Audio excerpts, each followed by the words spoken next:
Oui, pas facile de se concentrer sur ses études quand l'avenir est à ce point incertain. Et à propos de concentration, l'Université d'Anvers vient justement de réaliser une étude sur les étudiants flamands en médecine. Ils sont 11% à prendre de la rilatine ou d'autres médicaments dopants en période d'examen. Un phénomène qui dépasse de loin les auditoires de médecine. Et c'est d'autant plus inquiétant que les effets secondaires de ces dopants peuvent être dévastateurs. Alison Delpierre. Vous ne verrez pas le visage de cet étudiant de 23 ans qui souhaite rester anonyme. Il prend de la rilatine en période de blocus et d'examen.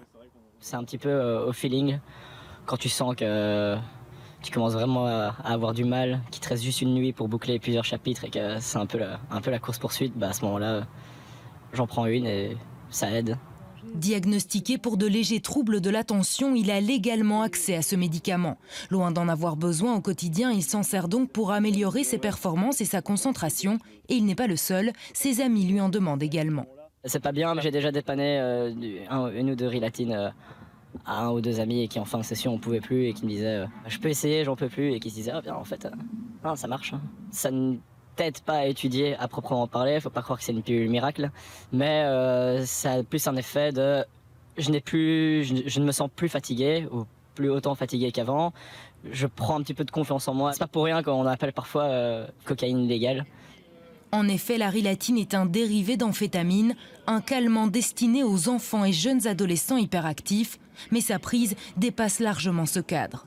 Une chercheuse de l'Université d'Anvers a conclu que plus d'un étudiant flamand en médecine sur 10 en consommait en période de stress, comme les blocus et les examens, mais ce dopant est loin d'être sans danger. Er zijn inderdaad gevaren. We hebben ook gepeild naar bijvoorbeeld de bijwerkingen die dat studenten hebben ervaren.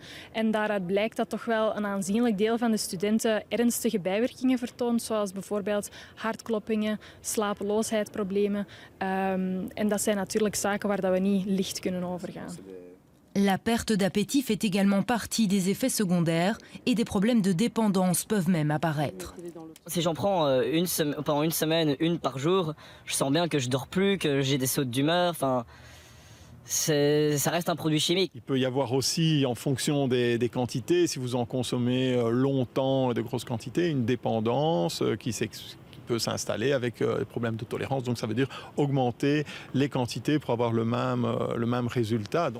La rilatine, un dopant que tous les médecins ne prescrivent pas avec les mêmes précautions, nous a-t-on confié.